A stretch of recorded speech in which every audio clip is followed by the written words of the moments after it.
ಮುಂಗಾರಿನ ಹಿನ್ನೆಲೆ ಕೃಷಿ ಚಟುವಟಿಕೆಗಳು ಕೂಡ ಬಹಳಷ್ಟು ಜೋರಾಗಿ ನಡೀತಾ ಇದೆ.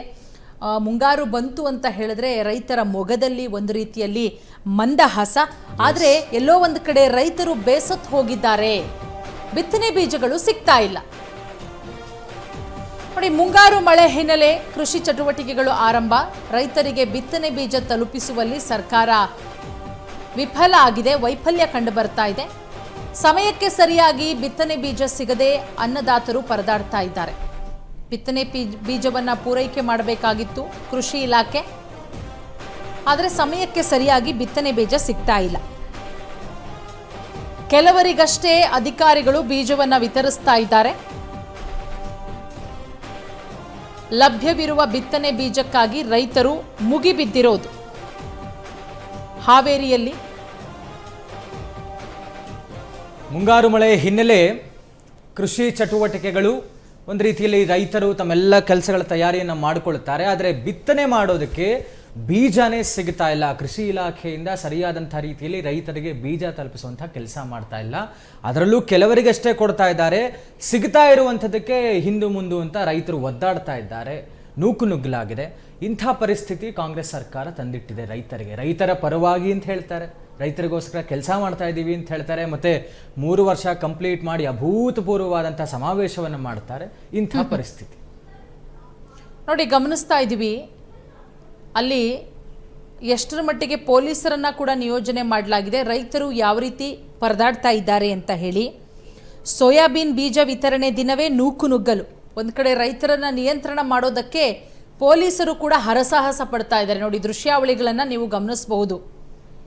ನಮಗೆ ಬಿತ್ತನೆ ಬೀಜ ಬೇಕು, ಮುಂಗಾರು ಆರಂಭ ಆಗಿದೆ ಅಂತ ಹೇಳಿ. ಹಾವೇರಿ ಜಿಲ್ಲೆಯ ಶಿಗ್ಗಾವಿ ತಾಲೂಕಿನ ಬಂಕಾಪುರ ಮುಂಗಾರು ಮಳೆ ಹಿನ್ನೆಲೆ ಕೃಷಿ ಚಟುವಟಿಕೆ ಆರಂಭ ಆಗಿದೆ.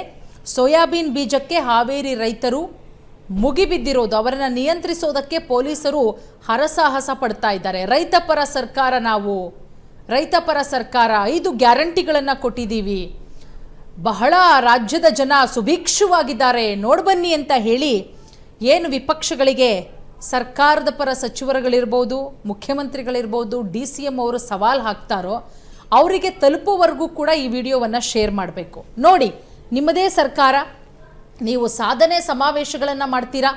3 ವರ್ಷ ಕಂಪ್ಲೀಟ್ ಆಗಿಬಿಟ್ಟಿದೆ, ನಾವು ಅದ್ಭುತವಾದಂಥ ಸಾಧನೆ ಮಾಡಿಬಿಟ್ಟಿದ್ದೀವಿ, ಬಡವರೇ ಇಲ್ಲ ರಾಜ್ಯದಲ್ಲಿ, ರೈತರು ಕಷ್ಟನೇ ಪಡ್ತಿಲ್ಲ, ಅವ್ರಿಗೆ ಬೇಕಾಗಿರೋದೆಲ್ಲವನ್ನ ಕೂಡ ನಾವು ಕೊಡ್ತಿದ್ದೀವಿ, ಹಾಗೆ ಹೀಗೆ ಅನ್ನುವಂಥವ್ರು ಒಂದು ಕ್ಷಣ ನೋಡಬೇಕು. ಬರೀ ಸವಾಲುಗಳನ್ನು ಹಾಕ್ಕೊಳ್ಳೋದೆಲ್ಲ ಕೂತ್ಕೊಂಡು ರೈತರುಗಳ ಕಷ್ಟ ಏನಿದೆ. ಕುಮಾರಸ್ವಾಮಿ ಅವರು ಒಂದು ಮಾತು ಹೇಳಿದ್ರು, ಹೌದಾ, ಗ್ಯಾರಂಟಿಯಿಂದ ಜನರಿಗೆ ಉಪಯೋಗ ಆಗ್ತಾ ಇದೆಯಾ, ನನ್ನ ಮನೆ ಹತ್ರ ಬನ್ನಿ, ನಿಮಗೆ ಗೊತ್ತಾಗುತ್ತೆ ರಾಜ್ಯದ ರೈತರು ಎಷ್ಟು ಮಟ್ಟಿಗೆ ಕಷ್ಟಪಡ್ತಾ ಇದ್ದಾರೆ ಅಂತ ಗೊತ್ತಾಗಬೇಕು ಅಂತ ಹೇಳಿದ್ರೆ ನೀವು ನನ್ನ ಮನೆ ಹತ್ರ ಬರಬೇಕು ಅಂತ ಹೇಳಿ. ಬರೀ ಇವರು ಅದು ಯಾವುದೇ ಪಕ್ಷ ಆಗ್ಬೋದು ಸಂತೋಷ್, JDS ಆಗ್ಬೋದು, BJP ಆಗ್ಬೋದು, ಕಾಂಗ್ರೆಸ್ ಆಗ್ಬೋದು, ನಾವು ಯಾವುದೇ ಪಕ್ಷದ ಪರವೂ ಇಲ್ಲ ಅಥವಾ ಯಾವುದೇ ಪಕ್ಷವನ್ನು ವಿರೋಧ ಕೂಡ ಮಾಡಲ್ಲ. ಆದರೆ ನಮ್ಮದು ರೈತ ಪರ, ರೈತರಿಗೆ ಒಳ್ಳೆಯದಾಗಬೇಕು, ನಿರುದ್ಯೋಗಿಗಳಿಗೆ ಉದ್ಯೋಗ ಸಿಗಬೇಕು, ರೈತರಿಗೆ ಬೆಳೆದಂತಹ ಬೆಳೆಗಳಿಗೆ ಬೆಂಬಲ ಬೆಲೆಯನ್ನು ಕೊಡಬೇಕು, ರೈತರ ಸಾಲ ಮನ್ನಾ ಆಗಬೇಕು, ಅದರ ಜೊತೆಗೆ ಉಚಿತವಾಗಿ ಗೊಬ್ಬರ ವಿತರಣೆ ಇರ್ಬೋದು, ಅವರಿಗೆ ಸಬ್ಸಿಡಿ ಇರ್ಬೋದು, ಈ ರೀತಿ ಬಿತ್ತನೆ ಬೀಜಗಳಿರ್ಬೋದು, ಅದು ಸಕಾಲದಲ್ಲಿ ಆಗಬೇಕು. ಬಟ್ ಯಾಕೆ ಈ ರೀತಿ ಆಗ್ತಾ ಇದೆ ನೋಡಿ, ಲಭ್ಯವಿರುವ ಅಲ್ಲಿ ಲಭ್ಯ ಇದೆಯಂತೆ, ಆದರೂ ಕೂಡ ಸಿಗ್ತಾ ಇಲ್ಲ ಅಂತ ಹೇಳಿದ್ರೆ ಅಲ್ಲ ಮ್ಯಾಮ್, ಅಂದರೆ ಬೇಸಿಕ್ ಥಿಂಗ್, ಈಗ ರೈತರಿಗೆ ನೀವೇನೋ ನೀರಾವರಿ ವ್ಯವಸ್ಥೆ ಮಾಡಿಕೊಟ್ಟಿಲ್ಲ, ಇನ್ನೊಂದು ಮತ್ತೊಂದು ಬೇಡ, ಬೇಸಿಕ್ ಇದು ಬೆಳೆ ಬೆಳೆಯೋದಕ್ಕೆ ಬೇಕಾದಂಥ ಬೀಜವನ್ನೇ ವಿತರಣೆ ಮಾಡ್ತಾ ಇಲ್ಲ ಅಂತ ಹೇಳಿದ್ರೆ ಇರೋದು ಸ್ವಲ್ಪನೋ ಕೊಡ್ತಾ ಇರೋದು ಸ್ವಲ್ಪ ಜನಕ್ಕೂ ಇಷ್ಟೊಂದು ಅವ್ಯವಸ್ಥೆ ಮಾಡಿಬಿಟ್ರೆ ಹೇಗೆ ಅಂತ. ಅದೇನೆ ನೋಡಿ, ಯಾಕೆ ಅನ್ನೋದು ಗೊತ್ತಿಲ್ಲ, ಬೇರೆ ಬೇರೆ ರೀಸನ್ ಹೇಳ್ತಾ ಇದ್ದಾರಂತೆ. ಅದೇನೋ ಆಧಾರ್ ಕಾರ್ಡ್ ಏನೋ ಅಟ್ಯಾಚ್ ಆಗಬೇಕು, ಅದಾಗಬೇಕು, ಇದಾಗಬೇಕು ಅಂತ ಹೇಳಿ. ಅದು ಏನು ಕಾರಣ ಅನ್ನೋದು ಕೂಡ ನಮಗೆ ಬಹಳ ಸ್ಪಷ್ಟವಾಗಿ ಗೊತ್ತಾಗ್ತಾ ಇಲ್ಲ. ಬಟ್ ಮಳೆ ಒಂದ್ಸಲ ಬಂತು ಅಂತ ಹೇಳಿದ್ರೆ ರೈತರು ಏನಪ್ಪ ನಾವು ಕೃಷಿ ಚಟುವಟಿಕೆಗಳನ್ನು ಆರಂಭ ಮಾಡಬಹುದು ಅನ್ನೋ ಖುಷಿ. ಆದರೆ ಹಿಂಗೆ ಹೋದರೆ ಬಿತ್ತನೆ ಬೀಜನೇ ಸಿಗ್ತಾ ಇಲ್ಲ ಅಂತ ಹೇಳಿದ್ರೆ ಇನ್ನೇನು ಬೆಳೆ ಬೆಳೆಯೋದಕ್ಕಾಗುತ್ತೆ? ಕೈ ಕೊಟ್ಕೊಂಡು ರೈತರು ಸುಮ್ಮನೆ ಕೂತ್ಕೋಬೇಕಷ್ಟೇ. ಬಟ್ ಸರ್ಕಾರ ಹೇಳುತ್ತೆ ನಾವು ರೈತ ಪರ ಸರ್ಕಾರ, ನಾವು ರೈತರಿಗೆ ಅನುಕೂಲ ಮಾಡಿದ್ದೀವಿ, ಸಬ್ಸಿಡಿ ದರದಲ್ಲಿ ಅದು ಕೊಟ್ಟಿದ್ದೀವಿ, ಇದು ಕೊಟ್ಟಿದ್ದೀವಿ, ನಾವು ಅವರ ಆ ಸಾಲ ಮನ್ನಾ ಮಾಡಿದ್ದೀವಿ, ಇದು ಮಾಡಿದ್ದೀವಿ, ಅವರಿಗೆ ಬೆಂಬಲ ಬೆಲೆಯನ್ನು ಘೋಷಣೆ ಮಾಡ್ತೀವಿ, ಹಾಗೆ ಮಾಡ್ತೀವಿ, ಹೀಗೆ ಮಾಡ್ತೀವಿ ಅಂತ ಹೇಳಿ ರೈತರು ಕೇಳ್ತಾ ಇರೋದು ಒಂದು ಬಿತ್ತನೆ ಬೀಜ ಕೊಡಿ ಸ್ವಾಮಿ, ನಾವು ಹೋಗಿ ಉಳುಮೆ ಮಾಡ್ಕೊಳ್ತೀವಿ ಅಥವಾ ನಾವು ಕೃಷಿ ಚಟುವಟಿಕೆಗಳಲ್ಲಿ ತೊಡ್ಕೊಳ್ತೀವಿ ಅಂತ ಹೇಳಿ.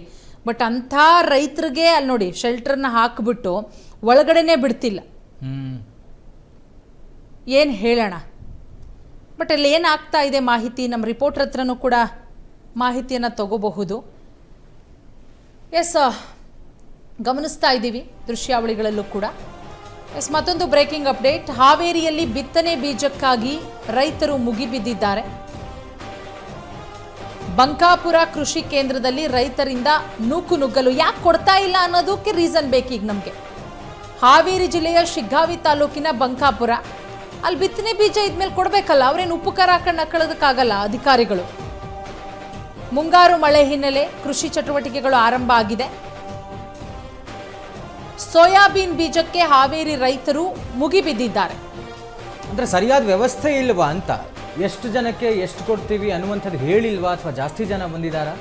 ಹೌದು, ಇಲ್ಲಿ ಹೆಂಗಾಗಿದೆ ಅಂತ ಹೇಳಿದ್ರೆ ರೈತರನ್ನ ನಿಯಂತ್ರಿಸೋದಕ್ಕೆ ಪೊಲೀಸರನ್ನ ಕರೆಸೋದಲ್ಲ, ಮೊದಲಿಗೆ ಬೇಕಾದಂತಹ ಸಿದ್ಧತೆಗಳನ್ನ ಮಾಡ್ಕೋಬೇಕಾಗತ್ತೆ. ನೋಡಿ, ಈ ರೀತಿ ಸಬ್ಸಿಡಿ ದರದಲ್ಲಿ ಬಿತ್ತನೆ ಬೀಜ ಸಿಗೋದು ಇಂಥ ರೈತರಿಗೆ ಇದೊಂದಿಷ್ಟು ಮಾನದಂಡಗಳಿರುತ್ತೆ.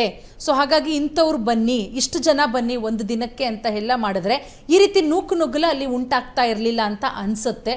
ಬಟ್ ಏನ್ ಮಾಡಿದ್ದಾರೆ, ಸಬ್ಸಿಡಿ ದರದಲ್ಲಿ ಬಿತ್ತನೆ ಬೀಜ ಕೊಡ್ತಾ ಇದಾರಲ್ಲ ಅಂದ್ಬಿಟ್ಟು ಅಕ್ಕಪಕ್ಕದವರು ಎಲ್ಲರೂ ಕೂಡ ಬಂದ್ಬಿಟ್ಟಿರ್ತಾರೆ. ಅಲ್ಲಿ ಸಹಜವಾಗೇನೆ ಕೊನೆಗೆ ಏನ್ ಮಾಡ್ತಾರೆ, ಶೆಲ್ಟರ್ ಕ್ಲೋಸ್ ಮಾಡಿ ಪೊಲೀಸ್ ಅವ್ರನ್ನ ಕರೆಸ್ತಾರೆ.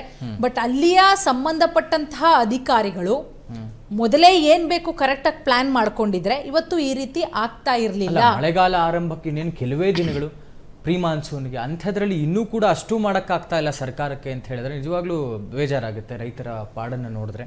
ಯಾಕಂದ್ರೆ ಈ ಹಿಂದೆ ಈ ಥರದ ಒಂದು ನುಗ್ಗಲಾದಾಗ ಗೋಲಿಬಾರ್ ಆಗಿರುವಂತಹ ಎಷ್ಟೋ ಉದಾಹರಣೆಗಳಿದೆ. ಯಡಿಯೂರಪ್ಪನವರ ಸರ್ಕಾರದಲ್ಲಿ ಆ ಥರದ್ದಾಗಿದೆ ರೈತರಿಗೆ, ಹಾವೇರಿಯಲ್ಲಿ ಆಗಿರುವಂಥದ್ದು.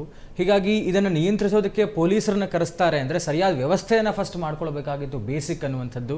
ಜೊತೆಗೆ ಯಾರಿಗೆ ಏನು ಕೊಡ್ತಾ ಇದ್ದೇವೆ ಅನ್ನುವಂಥದ್ದು ಸರಿಯಾಗಿ ಅವರು ವ್ಯವಸ್ಥೆ ಮಾಡಿ ಹೇಳಿದ್ರೆ ರೈತರಿಗಿಂತ ಸಮಸ್ಯೆ ಆಗ್ತಾ ಇರಲಿಲ್ಲ ಅಂತ ಕಾಣುತ್ತೆ. ಎಸ್, ಖಂಡಿತ ನೋಡೋಣ ಏನಾಗುತ್ತೆ. ಕೊನೆಗೂ ಕೂಡ ಬಿತ್ತನೆ ಬೀಜ ವಿತರಣೆ ಮಾಡಿದ್ರೆ ಏನು ಅನ್ನೋದನ್ನ ಮುಂದಿನ ಬುಲೆಟಿನ್ನಲ್ಲಿ ನಾವು ನಿಮಗೆ ಅಪ್ಡೇಟನ್ನು ಕೊಡ್ತಾ ಹೋಗ್ತೀವಿ. ಇದಿಷ್ಟು ಇವರೆಗಿನ ಪ್ರಮುಖ ಸುದ್ದಿ. ನೋಡ್ತಾ ಇರಿ ಸ್ಪೀಡ್ ನ್ಯೂಸ್ ಕನ್ನಡ.